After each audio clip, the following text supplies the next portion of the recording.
안녕하세요. 행복씨앗입니다. 오늘도 시장을 정리하면서 하루를 마무리하는 시간을 가져볼 겁니다. 오늘 우리 시장은 코스피도 코스닥도 상승 마감했습니다. 코스피는 0.82% 그리고 코스닥은 0.45% 상승 마감했습니다. 그리고 어제 이어서 오늘도 외국인 투자자들이 이렇게 순매수했습니다. 최근에 외국인 투자자들이 다시 순매수를 하고 있는 것은 해외 정시를 보면 알 수 있듯이 지금 미국 다우산업지수가 사상 최대 신고가를 갱신하고 있고 나스닥 지수도 다시 회복하고 있는 그런 상황입니다. 그러니까 현재 세력들은 앞으로 경기가 더 나아질 것에 초점을 맞추고 있다, 그렇게 보시면 됩니다. 또 그러다가 언제 다시 순간 돌변해 가지고 금리 인상 우려 이런 거, 또 인플레이션 우려 이런 걸 가지고서 또 시장을 불안하게 만들 수도 있지만, 현재는 일단 바이든 행정부에서 경기 부양을 하고 있고 또 실제 경제 지표들도 좀 양호하게 나오고 있기 때문에 앞으로 경기가 나아질 것이다, 여기에 초점을 맞추고 있는 것 같습니다. 그런데 미국 경기가 나아지는 것은 굉장히 좋은 일이죠. 미국은 전 세계에서 소비를 가장 많이 하는 나라입니다. 저런 나라 경기가 좋아진다는 것은 우리나라 경기도 미국에서 물건을 많이 사고 또 우리가 팔 수 있기 때문에 당연히 좋아질 수 있다라고 생각을 할 수 있는데, 우려스러운 부분이 하나 있죠. 예전에도 정리를 해드렸듯이 지금 미국 백신 접종률이 30%를 돌파했다, 이런 기사들이 나오고 있습니다. 그런데 지금 우리나라 같은 경우는 접종률이 1%라고 지금 이렇게 보도가 나오고 있습니다. 또 게다가 여기 좀 보면은 지금 백신 전쟁 때문에, 백신 확보 때문에 보릿고개다, 백신 보릿고개다, 뭐 이런 기사들도 쭉 나오고 있는데, 여기 기사 내용을 쭉 보면 이런 내용들이 있어요. 쭉 보면은 여기 있네요. 신문 기사를 보면은 여기 이런 내용이 있습니다. 전 세계 백신 접종을 가지고서 3개 군으로 나눌 수가 있는데, 1군은 접종률이 높은 이스라엘, 미국, 영국, 아랍에미레이트 이런 국가들이고, 또 2군은 EU 국가들, 그리고 3군은 아시아 그리고 호주 이런 국가다, 이렇게 이야기가 되고 있습니다. 1군은 이제 1등이니까 세계 분류 중에서 1군, 2군, 3군인데 우리나라는 3군이에요. 지금 백신 접종률이 미국은 30%를 갖다가 이제 달성했다, 이런 보도가 나오고 있는데 우리는 겨우 이제 1%이죠. 그런데 미국은 경제가 회복되고 있는 상황에서 백신 접종이 완료가 되게 되면 좀 더 경제 활성화에 좀 더 가속을 붙이지 않겠습니까? 그럼 또 금리 인상 이야기도 나올 거고, 미국보다 백신 접종이 늦어지고 또 이래 경기를 갖다가 회복이 늦어지게 되면은, 경제 활동을 하는 게 좀 늦어지게 되면은 아무래도 그 나라는 좀 피해국이 될 가능성이 크다. 미국이 자국이 지금 어렵기 때문에 돈을 저렇게 풀고 있는 거지, 자국이 잘 나가는데 굳이 우리나라 사정까지 아니면 미국 이외 국가들 사정까지 봐주면서 중앙은행이나 아니면 미국 정부가 재정을 운영할 필요가 없다라는 말씀을 드렸습니다. 어쨌든 미국하고 비슷하게 나아가야 된다라고 말씀드렸는데 우리나라는 그에 대해서 아직 턱없이 부족하죠. 게다가 이런 백신 확보가 잘 안 된다고 그러면은 좀 골치 아프고 좀 우려스럽습니다. 어쨌든 앞으로 좀 잘 진행이 되어서 미국하고 이렇게 비슷하게 나갔으면 좋겠는데 그건 어떻게 될는지 모르죠. 여튼 뭐 전 세계 이렇게 경기를 바라보게 되면은 중국이 그나마 좀 괜찮았죠. 중국이 괜찮은 이유는 그래도 코로나 바이러스가 어느 정도 통제가 되었기 때문에 이렇게 괜찮다라고 볼 수 있습니다.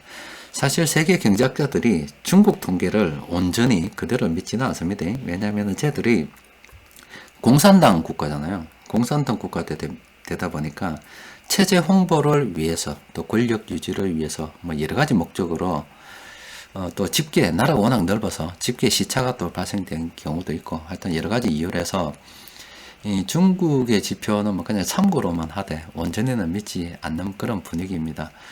그래서 확실히는 알 수 없는데 중국에서 폐렴으로 사망하는 사람들 숫자가 있습니다. 그런데 이 사람들이 정말로 폐렴으로 죽는 건지 코로나 바이러스로 인해서 죽는 건지 그건 아무도 몰라요.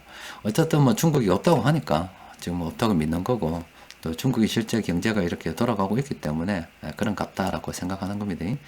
일단 중국이 저렇게 이제 원만하게 경제를 운영할 수 있는 것은 코로나 바이러스도 통제할 수 있기 때문에 그런 겁니다. 그런데 미국이 지금 통제를 갖다 할 수 있다 손치면 앞서 말씀드린 것처럼 미국이 달려가기 시작하겠죠. 그런데 미국보다 뒤늦게 이렇게 사회적 면역 체계가 완성이 되게 되면 경제활동 아무래도 늦게 시작할 수밖에 없을 거 아닙니까? 그럼 미국이 다른 나라 인정사정을 안 봐준다 이 말이죠. 그런데 우리나라가 3군에 지금 분류가 되어 있다고 하는데 우리나라의 경제 규모로 보면은 작은 나라가 아닙니다. 물론 중국하고 미국에 비해서 큰 건 아니지만은 다른 나라들 전체로 놓고 보면 절대 작은 나라가 아닙니다. 굉장히 우리는 경제 규모가 큰 나라인데 이 정도면은 사실 1군에 포함이 돼야 되는 게 아닙니까? 근데 왜 1군도 있고 2군도 있고 3군도 있는데 굳이 3개 분류로 나눴는데 그 중에서 꼴등에 우리가 분류가 돼야 되나 이 말이죠.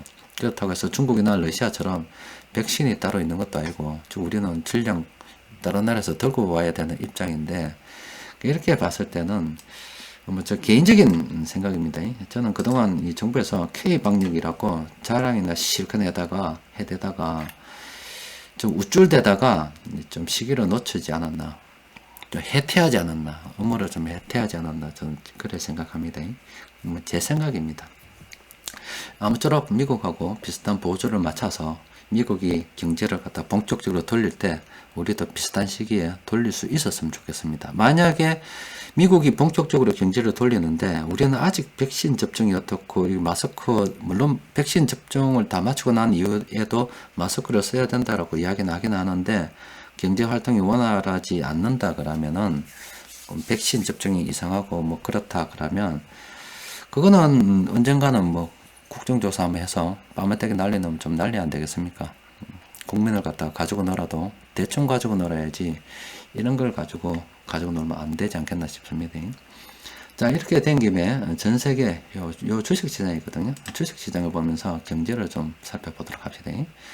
자, 미국 다우산업지수입니다. 미국 다우지수를 보면은 야, 이거 엄청 미국에는 뭐 주식시장 역사가 깊기 때문에 굉장히 오래돼 있습니다. 이게 1920년대 요 대공황 시절입니다. 그때 그 이전부터 자료가 이렇게 남아 있어요. 미국 경제가 이만큼이나 성장을 했습니다. 예전에 비해서. 물론 돈도 많이 늘었죠. 이렇게 경제가 성장한 그 이면에는 빚도 이만큼 사상 최대로 지금 증가 있는 그런 상태입니다. 여튼 이 주식 투자를 한다 그러면은 진짜 미국에서 태어났었어야 돼요. 워런 버핏이 미국에서 태어났기 때문에 저런 세계적인 부자가 되었지.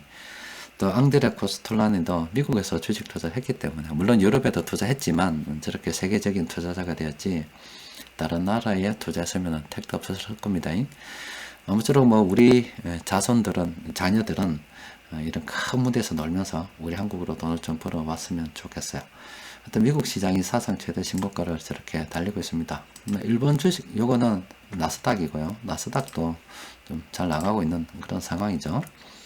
그리고 일본 니케이 지수는 자주 보여드렸잖아요. 일본 니케이 지수 보면은 뭐 일본의 전성기는 요때다. 이때 가장 전성기였다. 그 이후에 아직 30년이 지나도록 비실비실 되고 있다. 이런 거고 지금 또 봅시다.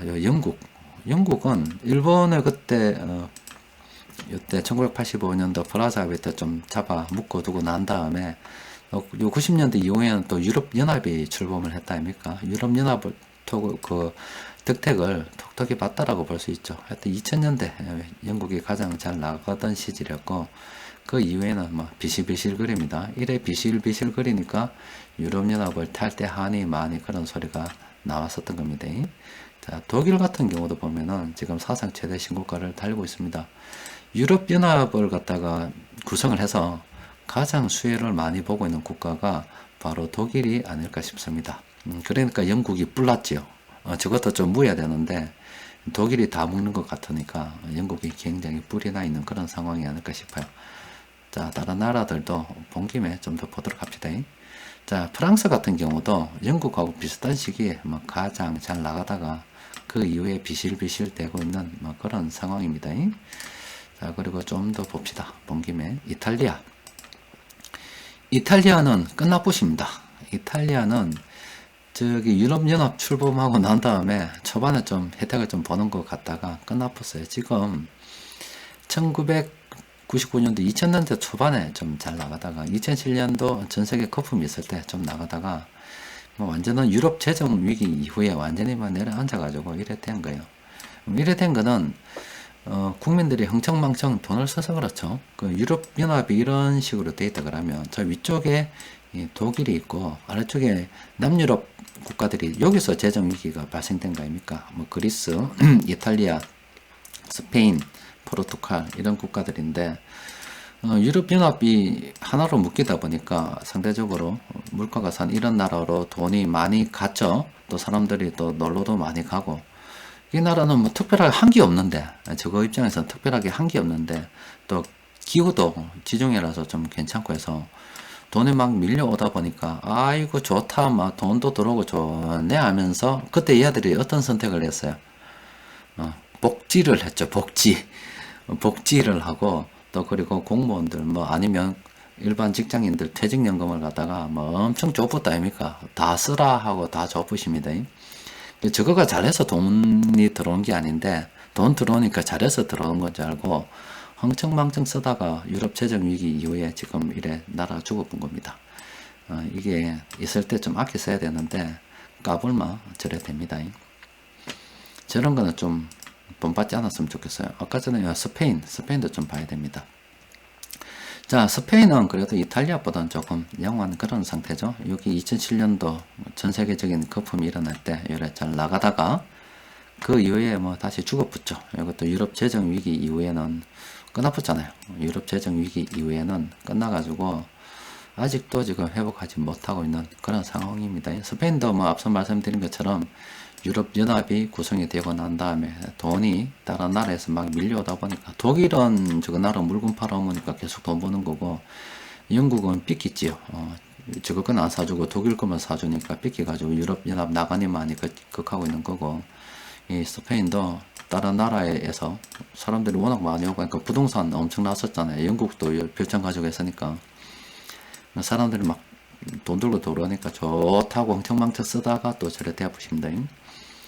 돈이 들어올 때 좀 아껴 써야 되는데 흥청망청 쓰고 감당하지 못할 갖다가 그런 부채를 내게 되면 이 국가들이 그런 짓을 한 겁니다. 난리 난 거예요.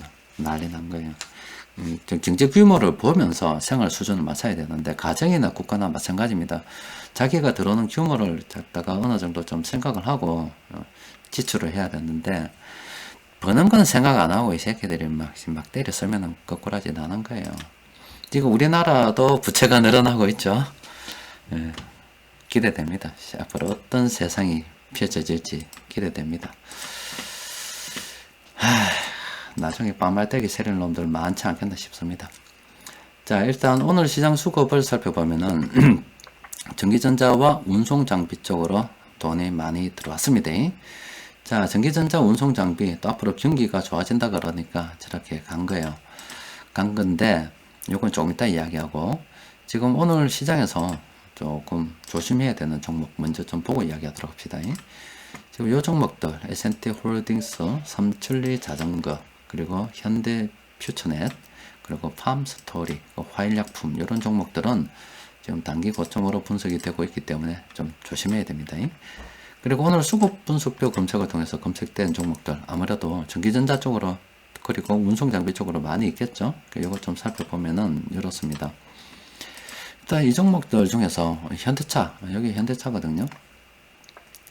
현대차는 이미 뭐 사람들이 탐욕 구간을 지났는데 지금 이게 그때 한참 이렇게 잘 나갈 때가 애플하고 합작 법인을 하니 많이 이런 뉴스들이 나왔습니다. 그런데 그게 아닙니다 하고 끝나붙잖아요. 그런데 오늘은 현대하고 쿠거라고 합작 법인을 만든다 이런 소리가 나오면서 다시 올라가고 있는데 뭐 이미 여러분들 다 아시기 때문에 우리 애들은 97,000원에 저금 통통 틀어서 이때 현대차 매수했습니다. 이때 현대차를 매수해서 지금 들고 있어요. 장기 투자로 들고 있습니다. 애들이 뭐 지금 당장 주식을 사고 팔 만한 그런 상황이 아니기 때문에 애들은 무조건 장기 투자로 갈 수밖에 없고 종목을 선정할 때는 신중하게 할 수밖에 없어요. 그런데 이 현대차를 장기 투자 대상으로 삼은 것은 제가 여러분들께 자주 말씀을 드렸죠.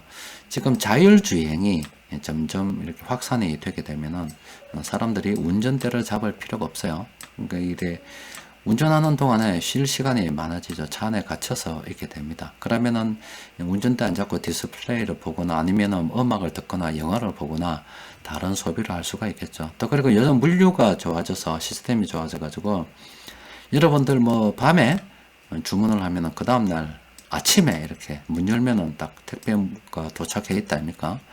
그런데 앞으로 이 자동차가 이렇게 이동을 합니다. 이동을 해서 내가 언제쯤 몇 시에 여기에 도착할 거니까 여기로 물건이 좀 배달됐으면 좋겠다라고 하면 이 자리에 물건이 와 있을 수도 있겠죠. 또 그리고 내가 몇 시에 내뿐만이 아니라 다른 사람들 우리가 요 지점에서 모임을 가지니까 요 식당에서 모임을 가질 거니까 음식 좀 준비해놔라고 하면은 당연히 음식이 준비되어 있을 수도 있겠죠. 이런 식으로 해서 앞으로 자동차에서 엄청난 콘텐츠를 소비를 할 수가 있단 말이에요. 이 자동차 자체가 하나의 플랫폼이 될 수가 있습니다. 그래서 지금까지는 이 자동차가 제조업이었다면은 앞으로 그 제조업이 서비스업으로 바뀌지 않을까. 그러니까 이 전체 이 비중이 다 100% 제조업이었다면 사이즈가 더 커지면서 이렇게 더 커지면서 나머지 부분은 서비스 업종이 되지 않을까. 저는 그렇게도 하고 있습니다.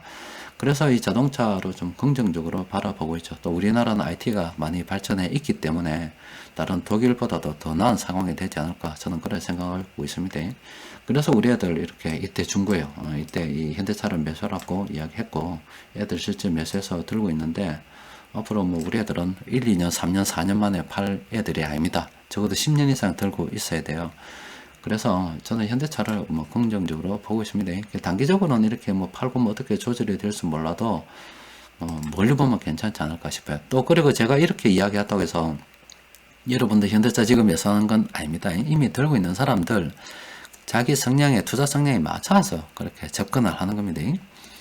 여튼 이렇게 오늘 운송장비 쪽 들어왔는데 현대차는 그런 이슈가 있었습니다.